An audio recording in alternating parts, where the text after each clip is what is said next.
जय हिंद। आप सभी को आरजी टेक्निकल आईक्यू की ऑनलाइन क्लासेस में आपका स्वागत है। आज हम डिस्कस करने वाले हैं मध्य प्रदेश का औद्योगिकीकरण और नियोजन। औद्योगिकीकरण का मतलब क्या होता है आपको पता होना चाहिए सबसे पहले।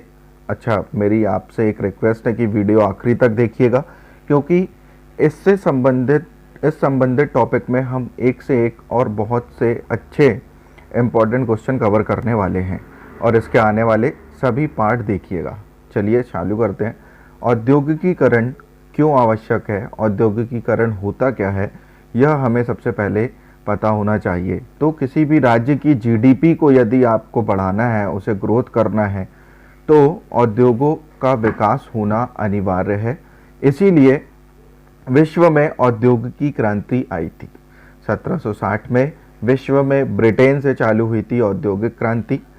और किसी भी देश के विकास के लिए उद्योगों का बहुत बड़ा हाथ होता है, कृषि का बहुत बड़ा हाथ होता है, सेवाओं का बहुत बड़ा हाथ होता है, जिसमें से एक टॉपिक डिस्कस कर रहे हैं अपन, औद्योगिकीकरण। तो राज्य की जीडीपी बढ़ाने के लिए उद्योगों का विकास करना बहुत ही अनिवार्य है।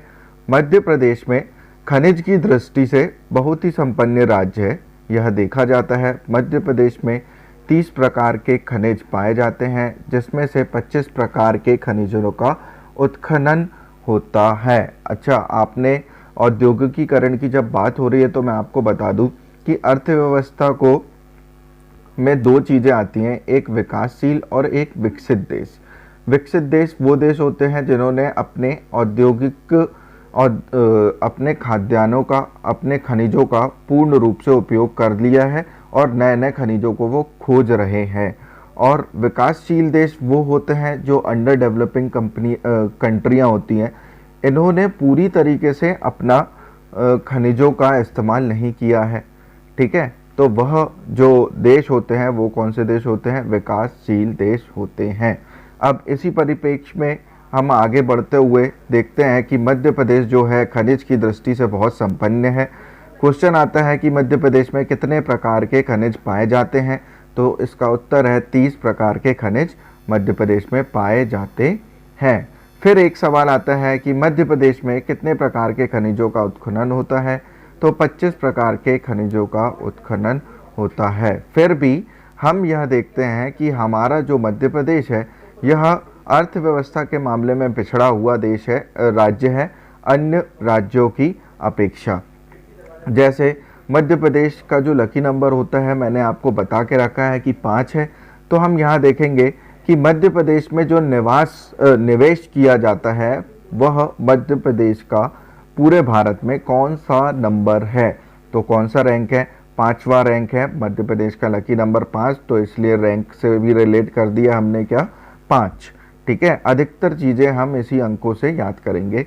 अब देखते हैं कि जो औद्योगिक विकास होता है, मध्य प्रदेश में औद्योगिक विकास निगम की स्थापना 1987 में की गई थी। याद रखिएगा, राजीव गांधी जी के समय रखी गई थी।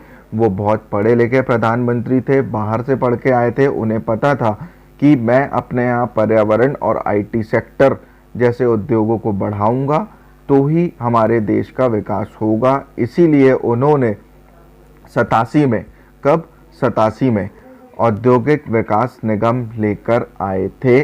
और इसमें मध्य प्रदेश का रैंक भी कितना है औद्योगिक विकास के मामले में? 7वां रैंक है, जो कि यह दर्शाता है कि खनिज पर्याप्त मात्रा में होने के बाद भी मध्य प्रदेश अन्य राज्यों से पिछड़ा हुआ है।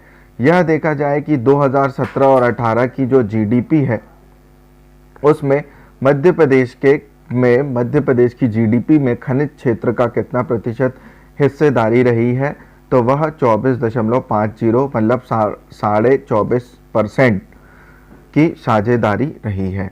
हम देखते हैं आगे कि अब जब आप अपनी कंट्री में, आप अपने राज्य में, आप अपने जिले में कहीं पर भी उद्योगों को बढ़ाओगे तो आपको इंडस्ट्रियल एरिया डेवलप करना पड़ेगा। एक ऐसा एरिया डेवलप करना पड़ेगा जिससे जो आम जन है उनके रिहायशी इलाकों से दूर और उनके रहन सहन में कोई भी असर ना पड़े, क्योंकि वहाँ पे नॉइज़ पोल्यूशन होता है, वाटर पोल्यूशन होता है, एयर पोल्यूशन होता है।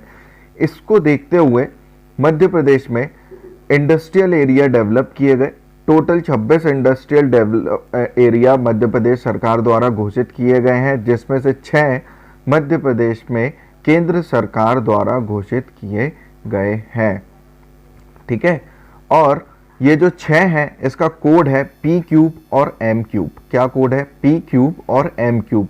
यहाँ से वन लाइन क्वेश्चन आते हैं व्यापम में, और जब कभी आपको मध्य प्रदेश की पीएससी में मेंस में अगर क्वेश्चन लिखने आता है, चाहे वो मध्य प्रदेश के पेपर में आए, चाहे वो आपको भूगोल के पेपर में लिखने के लिए आए, तो आप यह फैक्ट इस इंक्लूड करके उसे अपने 100 नंबर, 150 नंबर और 300 नंबरों में बदल सकते हैं। तो पी क्यूब और एम क्यूब। तो पुरैना नामक जो इंडस्ट्रियल एरिया है यह है कहाँ पर स्थापित? पन्ना में। पी से पन्ना, पी से पुरैना। पीथमपुरा सबको पता है, एक क्वेश्चन भी आता है कि पीथमपुरा कहाँ पर है, तो पीथमपुरा है धार में। भारत का डेट्रॉइट के नाम से इसे जाना जाता है, इंदौर के पास में लगता है। पीलूखेड़ी, पीले कलर के वस्त्र पहनते थे राजा लोग, राजा के गढ़ में पीले पीले भगवा कलर के झंडे लगे हुआ करते थे, हम देखते हैं पुरानी रामायण और मूवियों में। तो पीलूखेड़ी जो है वह राजगढ़ में स्थित है। मालनपुर जो इंडस्ट्रियल एरिया है वह भिंड में है। मनेरी मंडला में है। मेघनगर झाबुआ में स्थित है। तो मालनपुर कहाँ पर स्थित है? भिंड में। मनेरी कहाँ स्थित है? मंडला में। और मेघनगर स्थित है झाबुआ में। अब देखा जाए कि पिछले वर्ष एक एग्ज़ाम में मध्य प्रदेश के क्वेश्चन आया था कि ease of doing business report कौन निकालता है भारत में?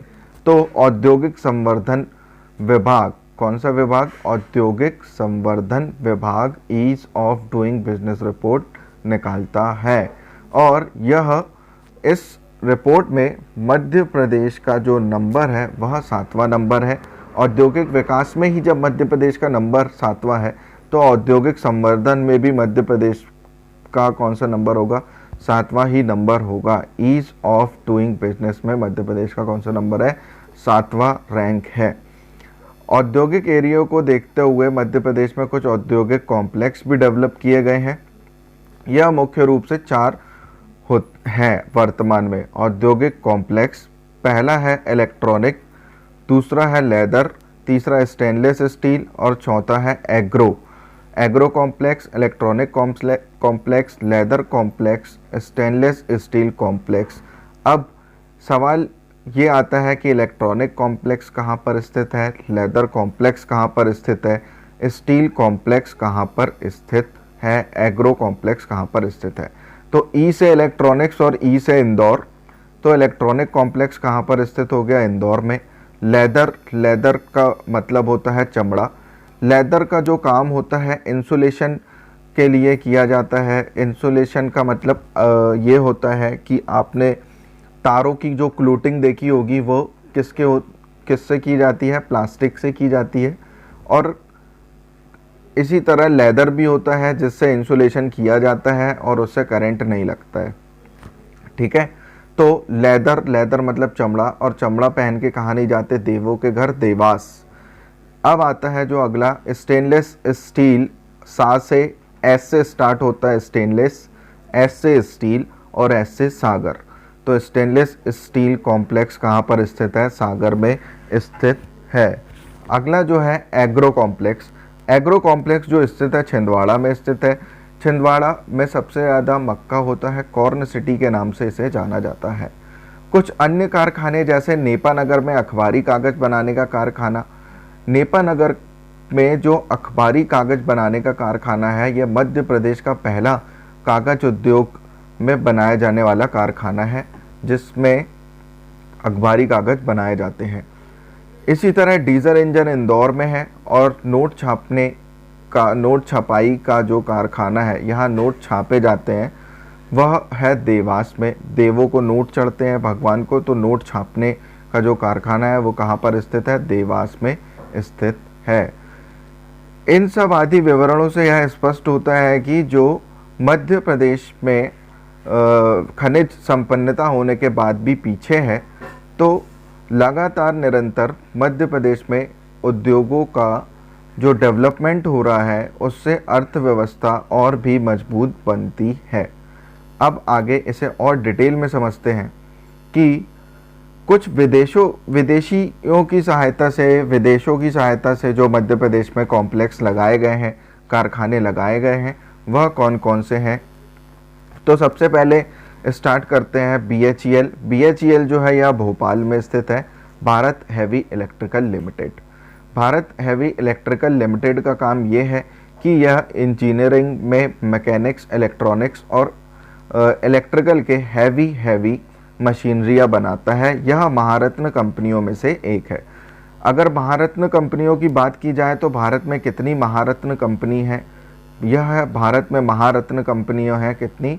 8। महारत्न कौन होती है? माँ, और माँ का जो लकी नंबर है वो 8। तो महारत्न कंपनियां भी कितनी है मध्य प्रदेश में? भारत में 8। अब बात करते हैं कि ये जो BHEL है यह मध्य प्रदेश में कब स्थापित किया गया था और किस देश की मदद से स्थापित किया गया था। आज़ादी के बाद जो सेकेंड ईयर प्लान चालू हुआ था, 5 ईयर सेकेंड वाला द्वितीय पंचवर्षीय योजना भारत की चालू हुई थी, उसके अंतर्गत मध्य प्रदेश में हैवी कारखानों को देखते हुए BHEL की स्थापना की गई थी।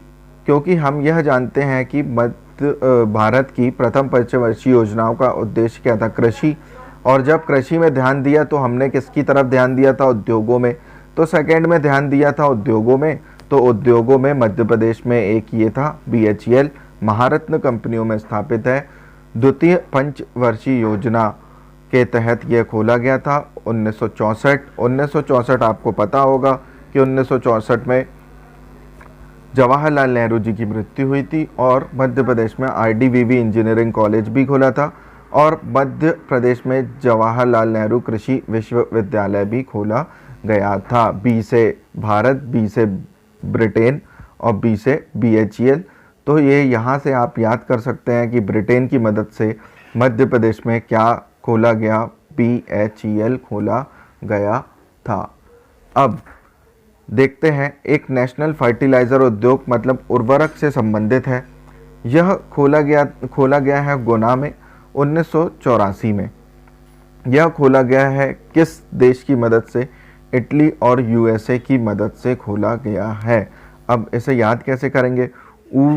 उर्वरक जो है वह खेती में कई गुना डाला जाता है आजकल।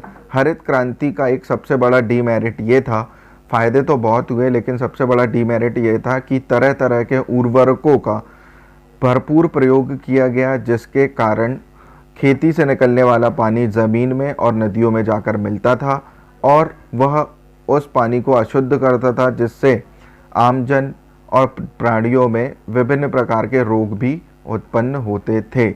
इसी तरह हम ऐसे याद कर सकते हैं इसको कि उर्वरक आप ज़्यादा डालोगे तो उससे कई गुना क्या बढ़ेगा? खतरा बढ़ेगा। तो गुना जो है, गुना में नेशनल फर्टिलाइज़र उद्योग 1984 में खोला गया था और यह इटली और USA की मदद से खोला गया था। किसकी मदद से? इटली और USA की मदद से खोला गया था। अगला जो उद्योग है ऑप्टिकल फाइबर का कारखाना, बहुत इंपॉर्टेंट है। ऑप्टिकल फाइबर ये एक टेक्निक है जो केशिकत्व पर आधारित होती है और इससे दूर दूर तक संदेश भेजे जा सकने के लिए यह बहुत ही कारगर तकनीक है। यह एशिया का सबसे बड़ा कारखाना है, मंडी द्वीप में खोला गया है, रायसेन में खोला गया है। और टेक्नोलॉजी के मामले में जापान है ऐसा देश जो बार बार गिरकर भी बार बार वहाँ पे इतनी आपदाएं आने के बाद भी वह बार बार खड़ा हो जाता है। और एक इम्पॉर्टेंट क्वेश्चन जापान के लिए आता है कि सुकुमार लोगों का देश किसे कहा जाता है? तो किसे कहा जाता है? जापान को कहा जाता है। तो जापान की मदद से खोला गया है ऑप्टिकल फाइबर कारखाना। इसके बाद हम देखते हैं मध्य प्रदेश में एक कीटनाशक संयंत्र भी लगाया गया है और एक रिफाइनरी भी लगाई गई है। रिफाइनरी मतलब तेल का काम जहाँ पर होता है, पेट्रोलियम रिफाइनरी। और पेट्रोलियम रिफाइनरी में आग बहुत जल्दी पकड़ती है, तो आगा सौदा, और आगा सौदा नाम की जगह जो है वो बीना में स्थित है। और पेट्रोलियम कहाँ से निकलता है भारत में? सागर से निकलता है। सागर मतलब बॉम्बे हाईवे। तो यह मध्य प्रदेश में किस ज़िले पर स्थित है? सागर ज़िले में स्थित है। और यह खोला गया था ओमान की मदद से 2008 में। कुछ अन्य तथ्यों को देखा जाए तो यह है कि मध्य प्रदेश में कंपनी अधिनियम कब आया? जब मध्य प्रदेश अस्तित्व में आएगा तभी कंपनी अधिनियम मध्य प्रदेश का आएगा। और मध्य प्रदेश अस्तित्व में आया था 1956 में। और इस अधिनियम के तहत मध्य प्रदेश में औद्योगिक विकास निगम और लघु उद्योग निगम की स्थापना हुई। तो आप 56 को उल्टा करोगे तो 65 आएगा। तो ये कौन सा निगम हो गया? औद्योगिक विकास निगम हो गया। कौन सा निगम हो गया? औद्योगिक विकास निगम। और लघु उद्योग निगम मध्य प्रदेश में कब खोला गया? लघु नंबर मतलब एक नंबर, 1961। कब खोला गया? 1961। पहले आपने कंपनी लाई, फिर छोटे स्तर पर लघु उद्योग खोला, फिर उसके बाद बड़े स्तर पर आपने क्या किया? बड़ा उद्योग खोला। तो औद्योगिक विकास निगम जो है ये बड़े उद्योगों और मध्यम वर्ग के उद्योगों को देखता है, उनके डेवलपमेंट के लिए काम करता है, उनके लिए तकनीकें और वित्त की व्यवस्था करता है। इसी तरह जो लघु उद्योग निगम है इसका उद्देश्य भी लघु इकाइयों को कच्चे माल की आपूर्ति करना और उत्पादित सामान का विपणन और प्रबंधन करना, यह कार्य होता है। चलिए अब इसके आगे हम डिस्कस करेंगे अगले पार्ट में। जय हिंद।